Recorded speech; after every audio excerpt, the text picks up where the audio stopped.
বন্ধুরা, আজ আমি আপনাদের সাথে এমন একটা রেসিপি শেয়ার করব, এটা খাওয়া তো দূরের কথা, অনেকে চিন্তাই করতে পারবেন না যে এমনও একটা রেসিপি হতে পারে। প্রথমে আমিও এটা ভাবতে পারিনি যে কেমন হবে এটার স্বাদ, কিন্তু রান্না করার পর এত সুন্দর লেগেছে খেতে যে আপনাদের সাথে রেসিপিটা শেয়ার না করে আর পারলাম না। এই গরমে অবশ্যই একবার আপনারা বানিয়ে ফেলবেন এই রেসিপিটা, এখনও না বানিয়ে থাকলে। নমস্কার, মিঠাই ম্যাজিক সব কিচেনে অনেক অনেক স্বাগত জানিয়ে দারুণ স্বাদের একটা রেসিপি শেয়ার করছি, যার নাম হলো উচ্ছের পোলাও। রেসিপিটা অবশ্যই আমার না, আপনারা ভিডিওতে আমার সাথে থাকুন। আমি আস্তে আস্তে এই রেসিপিটা কোথা থেকে পেলাম এর গল্পটা শোনাবো। 2 কাপ গোবিন্দভোগ চাল নিয়ে নিলাম। যেই কাপটা মেপে চালটা নিয়েছি সেই কাপটা কিন্তু রেখে দেব, পরে পোলাওতে যে জল ব্যবহার করব ওই কাপটা মেপে জলটা ব্যবহার করব। তো চালটা খুব ভালোভাবে জল পাল্টে পাল্টে দুবারের জন্য আমি ধুয়ে নিচ্ছি। একটা বড় ছাঁকনি নিয়েছি, এই ছাঁকনির মধ্যে জল সহ চালটা ঢেলে দিচ্ছি, মানে চালটার জলটা ঝরিয়ে নেব এইভাবে। আপনারা চাইলে পরিষ্কার একটা সুতির কাপড়ে এই চালটা বিছিয়ে থালার উপর দিয়ে একটু রোদ দেখিয়ে নিতে পারেন। মোটামুটি চালটা ধোয়ার পর আমাদের একটু শুকিয়ে নিতে হবে। এইভাবে জলটা ঝরতে থাকবে, চালটা শুকিয়ে যাবে, ততক্ষণ বাকি উপকরণগুলো জোগাড় করে নেব। যেহেতু উচ্ছের পোলাও, আমাদের টাটকা কচি উচ্ছে লাগবে। এখানে আমি বেশ কচি কচি উচ্ছে নিয়ে নিয়েছি। উচ্ছেগুলো 2 রকমভাবে কেটে নেব। রিং রিং করে কিছু উচ্ছে কাটবো বা গোল গোল করে কাটবো, আর কিছু উচ্ছে লম্বা লম্বি ঝিরি ঝিরি করে কেটে নেব। এইবার বলি, এই রেসিপিটা আমি পেয়েছি আমার মিঠাই স্কুলের টিচারের কাছ থেকে।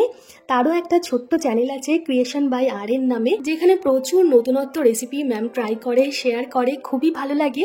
কিন্তু চৈত্র সংক্রান্তির দিনে এই নিরামিষ উচ্ছের পোলাওয়ের রেসিপিটি আমার একদম মন কেড়ে নিয়েছে। এতটাই পছন্দ হয়েছে এই রেসিপিটা, আর এতটাই ইউনিক রেসিপি যে এর স্বাদটা নেওয়ার লোভ আমি সামলাতে পারলাম না। এই গরমেই তাই বানিয়ে ফেললাম উচ্ছের পোলাও, আর খেতে আমার এতটাই ভালো লেগেছে যে এই রেসিপিটা আপনাদের সাথে শেয়ার না করেও পারলাম না। ম্যামের কাছ থেকে শুনলাম এই রেসিপিটা ম্যাম তার ঠাকুমা শাশুড়ির কাছ থেকে শিখেছে, যিনি বাংলাদেশের ময়মনসিংহ জেলার মানুষ। আমার ঠাম্মারও জন্ম বাংলাদেশের ময়মনসিংহ জেলা, আর বেড়ে ওঠাও সেখানে। কিন্তু আমার ঠাম্মার কাছে কোনোদিন এই রেসিপিটার নাম শুনিনি বা মনে পড়ে না খেয়েছি বলে। যাই হোক, ঠাম্মা আজ বেঁচে নেই, না হলে জিজ্ঞেস করা যেত। রেসিপিতে ফিরে যাচ্ছি। এখানে উচ্ছেগুলো আমি 2 রকমভাবে যে কেটে রেখেছিলাম আলাদা করে রাখলাম, একটু লবণ মাখিয়ে রেখে দিলাম, এতে এটা ভাজতে সুবিধা হবে। এবার এখানে 4টে মতন এলাচ, কিছু লবঙ্গ আর একটু দারচিনি ভালোভাবে গুঁড়ো করে নিচ্ছি হামাল দিস্তায় নিয়ে। আপনারা চাইলে গোটাও দিতে পারেন, এটা একটু গুঁড়ো করে দিলে এই পোলাওটার মধ্যে সুন্দর গন্ধটা বেরোবে আর মুখে পড়বে একটু একটু, দানাগুলো খেতেও ভালো লাগবে। এবার দেখুন, একটা বাটিতে আমি কিছুটা কিশমিশ আর কাজু বাদাম নিয়ে নিচ্ছি। কাজু কিশমিশটা একটু ধুয়ে ভিজতে দেব। আপনারা চাইলে কাজু কিশমিশ বাদ দিয়েও রেসিপিটা তৈরি করতে পারেন, খেতে ভালো লাগবে। যেহেতু পোলাও তৈরি করছি তাই একটু কাজু কিশমিশ না দিলে খেতে ভালো লাগবে না, তাই কাজু কিশমিশটা দিচ্ছি।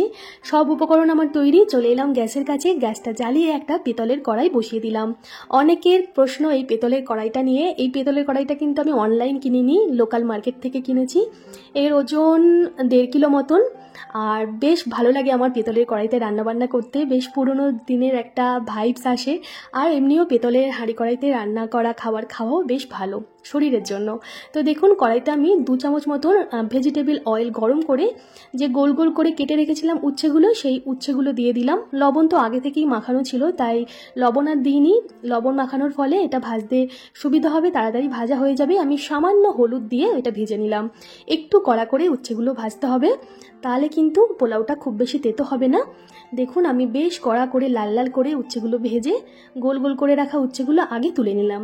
এবার কড়াইতে যে তেলটা থাকবে ওই তেলের মধ্যেই আমি ঝিরি ঝিরি করে কেটে রাখা উচ্ছেগুলো দিয়ে দিলাম। এগুলোতেও লবণ মাখানো ছিল, এগুলোতে আমি আলাদা করে আর হলুদ দিইনি। তেলের মধ্যে একটু হলুদ ছিল, সেই হলুদ দিয়েই ভাজা হয়ে গেছে। দেখুন, এগুলোও বেশ লাল লাল করে ভেজে নিতে হবে। আপনারা যদি মনে করেন যে একটু তেতো তেতো খাবেন পোলাওটা, তাহলে কম ভাজবেন। আমি খুব বেশি তেতো তেতো খাবো না পোলাওটা, তাই একটু লাল লাল করে ভেজে নিলাম। উচ্ছেটা সাইডে সরিয়ে রেখে যে তেলটা আছে ওর মধ্যেই আমি যে কুটে রেখেছিলাম গরম মশলাটা, সেই গরম মশলাটা দিয়ে দিলাম আর তেজপাতা দিয়ে দিলাম। গরম মশলাটা একটু ভাজা হয়ে গেলে কাজু কিশমিশটা দিয়ে হালকা হাতে নাড়াচাড়া করে একেবারে উচ্ছের সাথে সব কিছু ভাজতে থাকবো। আপনারা চাইলে পুরো রান্নাটা কিন্তু ঘি দিয়েও তৈরি করতে পারেন, মানে তেলের জায়গায় ঘি দিতে পারেন। যেহেতু এখন ভীষণ গরমের জন্য আমি খুব কম তেল দিয়ে এই রান্নাটা করছি। এবার দেখুন, চালটা আমি দেবো তার আগে চালটা ঝরঝরে হয়ে গেছে। একটা বাটিতে চালটা নিয়ে এর মধ্যে একটু লবণ, হলুদ আর ঘি মাখিয়ে নিচ্ছি আমি এখানেই। ভালোভাবে এই চালটার মধ্যে লবণ, হলুদ আর ঘিটা এইভাবে মাখিয়ে নেব। তারপর এই চালটা আমি দিয়ে দেবো যে কাজু কিশমিশ আর উচ্ছে ভাজছি কড়াইতে, তার মধ্যে। দেখুন, চালটা মেখে ভালোভাবে দিয়ে দিলাম। আর চালটা এতক্ষণে জল সুন্দরভাবে ঝরে গেছে, একদম খটখটে শুকনো হয়ে গেছে। চাল দেওয়ার পর একটু ভেজে নেব চালটা, একটু সাদা সাদা হয়ে যাবে চালটা, দেখবেন ভাজা, মানে মোটামুটি 2 থেকে 3 মিনিট চালটা মিডিয়াম ফ্লেম করে ভেজে নেব। তারপর এর মধ্যে দিয়ে দেবো আমি জল। যেই কাপ মেপে আমি চাল দিয়েছিলাম সেই কাপ মেপেই জল দেব। 2 কাপ চালের জন্য 4 কাপ জল এখানে ব্যবহার করছি।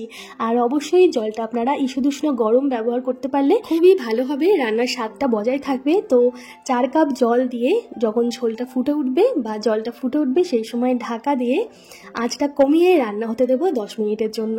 যেহেতু চালটা ভেজানো ছিল, এই রান্নাটা হতে কিন্তু খুব বেশি সময় লাগবে না। 10 মিনিট পর ঢাকনা খুলে দেখব কতটা জল রয়েছে। দেখুন ঢাকনা খোলার পর দেখছি জল তেমন নেই, মোটামুটি জলটা বেশ শুকিয়ে গেছে। কড়াইয়ের নিচে একটু একটু জল আছে। চালটাও বেশ সেদ্ধ হয়ে গেছে। আপনারা অবশ্যই চাল সেদ্ধটা একটু ভালোভাবে দেখে নেবেন। যদি মনে হচ্ছে যে চাল সেদ্ধ হয়নি, শক্ত শক্ত আছে, তাহলে আপনারা এখানে 1 কাপ দুধ, গরম দুধ দিয়েও কিন্তু আবার ঢাকা দিয়ে চালটা সেদ্ধ করে নিতে পারেন। এরপর দেখুন আমি যখন দেখলাম একটু একটু জল আছে, নামানোর কিছুক্ষণ আগে পরিমাণ মতন চিনি দিয়ে দিলাম। যেহেতু পোলাও নিরামিষ জিনিস, এটা কিন্তু একটু মিষ্টি না হলে ভালো লাগবে না, তো আমি চিনি দিলাম। আর ভেজে রাখা উচ্ছেগুলো দিয়ে, মানে গোল উচ্ছেগুলো দিয়ে আবারও সব কিছু নাড়াচাড়া করে ঢাকা দিয়ে গ্যাস বন্ধ করে ওই কড়াইয়ের মধ্যেই রেখে দেবো। ভাপে ভাপে যেটুকু চাল সেদ্ধ হওয়ার ছিল সেটুকু চাল সেদ্ধ হয়ে যাবে, ঝরঝরে হবে পোলাওটা। এবার অনেকের মনেই প্রশ্ন আসতে পারে যে উচ্ছের পোলাওটা আমরা কি দিয়ে খাবো। যেমন আমারও এসেছিল প্রশ্নটা, কিন্তু পরে দেখলাম উচ্ছের পোলাও শুধুই খাওয়া যায়। তাও এর সাথে আপনারা বেগুন ভাজা বা কুমড়ো ভাজা কিংবা শুক্তো এগুলোও খেতে পারেন। মোটামুটি উচ্ছের সাথে যে সবজিগুলো যায় সেগুলো দিয়ে আপনারা খেতে পারেন। তো দেখুন আমি এখানে কুমড়োগুলো চাকচাক করে মোটা মোটা করে কেটে নিয়েছি, তাতে লবণ, হলুদ আর একটু চিনি মাখিয়ে নিলাম। চিনিটা যতক্ষণ না গলে যাচ্ছে ততক্ষণ কুমড়োটা আমি চিনি নুন মাখিয়ে রেখে দেবো। তারপর তেল গরম করে এই কুমড়োগুলো ভাজতে দেব। চিনি মাখানোর ফলে কি হবে, তেলটা কুমড়ো কম টানবে। বেগুন ভাজাতেও আপনারা চিনি মাখিয়ে বেগুন ভাজবেন, দেখবেন বেগুনের কম তেল টানবে। আর অবশ্যই খেতে ভালো হবে। সব কুমড়ো কিন্তু, মানে সব মিষ্টি কুমড়ো কিন্তু মিষ্টি হয় না, তো একটু চিনি দেওয়ার ফলে মিষ্টি মিষ্টি হবে, খেতে ভালো লাগবে। লাল লাল করে কুমড়োগুলো ভেজে তুলে নেব। এবার পরিবেশন করছি গরম গরম ঝরঝরে উচ্ছের পোলাও, তার সাথে কুমড়ো ভাজা। আর এই উচ্ছের পোলাওটা একদম তেতো হয়নি, কারণ উচ্ছেগুলো আমি খুব কড়া করে ভেজে নিয়েছিলাম। হালকা তেতো লাগছিল যখন উচ্ছেগুলো মুখে পড়ছিল। ভীষণই ইউনিক একটা রেসিপি। যারা যারা খেয়েছেন এই রেসিপিটা আগে অবশ্যই আমাকে কমেন্ট করে জানাবেন। আর যারা এখনো ট্রাই করেননি, অবশ্যই নিরামিষের কোনো দিনে বানিয়ে ফেলুন। বিশেষ করে গরম থাকতে থাকতেই বানিয়ে ফেলুন। বাড়িতে গেস্ট এলে তাদেরও খাওয়ান, দেখবেন তারা অবাক হয়ে যাবে। ভাত খাওয়ার প্রথম পাতে এটা সার্ভ করবেন। কেমন লাগলো আজকের রেসিপি অবশ্যই একটা কমেন্ট করে জানাবেন। ভালো লাগলে অবশ্যই একটা লাইক করবেন, প্রচুর প্রচুর শেয়ার করবেন। ভালো থাকবেন, সুস্থ থাকবেন। ফিরে আসবো খুব তাড়াতাড়ি। ধন্যবাদ।